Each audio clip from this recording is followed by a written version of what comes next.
bigyan natin ng ah, opinion, reaction itong post ni Dr. Lorraine Badoy.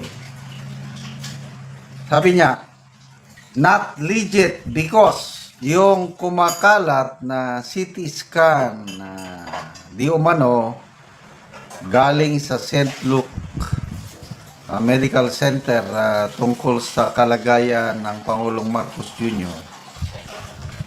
hindi legitimate. Ibig sabihin, fake. O bakit? Anong rason? Bakit fake yung kumakalat na CT scan report? Okay. Number one, St. Luke's has one of the strictest data privacy policies, complete with access codes, where everyone who tries to get information will be identified. Given the condition of BBN, he doesn't look like he is in the best of health, to put it mildly, and given his nefarious political agenda, none of which includes responsibility to the Filipino people, yung kampo ng Marcos, they most likely requested for strict confidentiality. Therefore, that his name is in that document makes it real suspicious. I can't see how this can happen. Parang imposible. Number two, this is an imaging report. An imaging report doesn't include the suggestion of, yung nakalagay sa document, surgical intervention and the assessment of a clinical deterioration. Wala daw yan sa imaging report. All these have no place in such a document. Pakalat lang siguro yan ng mga dilaw, CPP, ngagbatim para ma-excite tayo. Paasa. Then they'll start taking down accounts because of fake news, etc. Okay? So, salamat po, Doc Lorraine Badoy, sa inyong paliwanag. Ako, una kong nabasa sa post ni Optic Politics na merong medical document na natanggap ko, sabi niya, CT scan, kaya in-explain niya yung nandun. And then si Mr. Bobby Tiglao, nag-post din siya, isinare niya ang isang post ng Maricar Soriano. Yun na yun. Klaro na meron ng St. Luke's Medical Center. Nandun na yung pangalan ng Pangulo. So lumalabas na nailabas. So paano nailabas? Yun din ang tanong ko eh. Kaya kanina pa medyo alanganin ako kung paano ito nailabas. So agree ako dito sa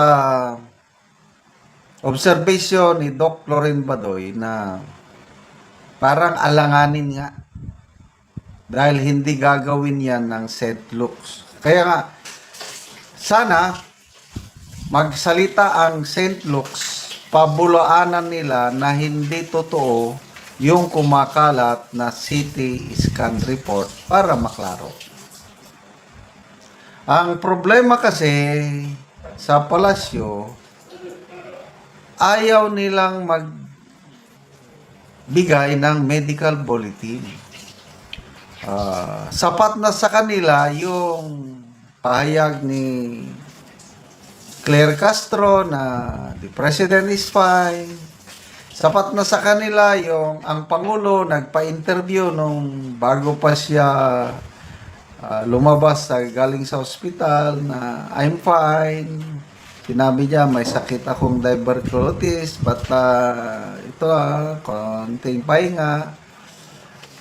To them, sapat na yun. Kailangan, marami sa taong bayan na hindi kontento. Kaya kanina, yung sa press con ni Jose Claire Castro, maraming nagtatanong. Yung media reporters ba na ganito, may natanggap kaming information, ganito. Wag niyong paniwalaan yan. Yung isang babaeng reporter na ito, source ko, doctor from St. Luke's ang nagsabi sa akin na ganito, medyo malala, huwag niyong paniwalaan yan, gano'n na. Puros hindi paniwalaan. So, kanino daw tayo maniwala? Kung ano ang sinasabi ni Jose Claire Castro, ano ang sinasabi ng Pangulo tungkol sa kalagayan niya, yun daw ang ating paniwalaan. Maraming hindi maniwala. Kaya ngayon, yun na. May mga speculation, ito na kumakalat ng mga ano. So, I don't know kung ano talaga. Ang akin lang is, di ba karapatan ng taong bayan na malaman ang katotohanan sa kalagayan ng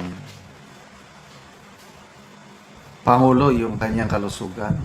Sabi nga ni Optic Politics, it is their constitutional duty, ang palasyo, to inform the public of the real situation, health situation of the President. Isa pa, nito, kanina, January 28, parang pinalabas ng palasyo, nag-oath-taking si General Nartates as full-time PNP chief with 4-star rank. Nagpalabas sila ng picture. Maraming nakapansin na 3 lang yung star sa balikat ng PNP chief. Kaya maraming tanong, all picture yata yan. Tapos yung angle sa mga picture, parang hindi nagkaharap yung Pangulo at ano. There is something missing doon sa picture. Kaya lalong nag-aalanganin ang iba na parang old picture ito, parang hindi totoo na ang Pangulo siya ang nag-administer sa oath, parang ganun. So, ang mabuti pa siguro is magsalita ulit ang Pangulo. Live video ba? Kagaya ng ginawa niya nung bagong labas siya sa ospital. Yung nagsasalita siya, makikita mo. Tapos, mas maganda pa nga, may nagtatanong, sumasagot siya. Yun ang tunay na proof na the President is okay. Yung not necessarily na maglabas siya, magtrabaho siya o ano, basta malaman lang natin na he's good. Hindi yung nakaratay ba sa sa bed o ano. Ang gusto ng taong bayan, malaman nila ang katotohanan sa kalagayan, kalusugan ng Pangulo. Salamat mga kaibigan sa inyong pagsubaybay sa ating channel.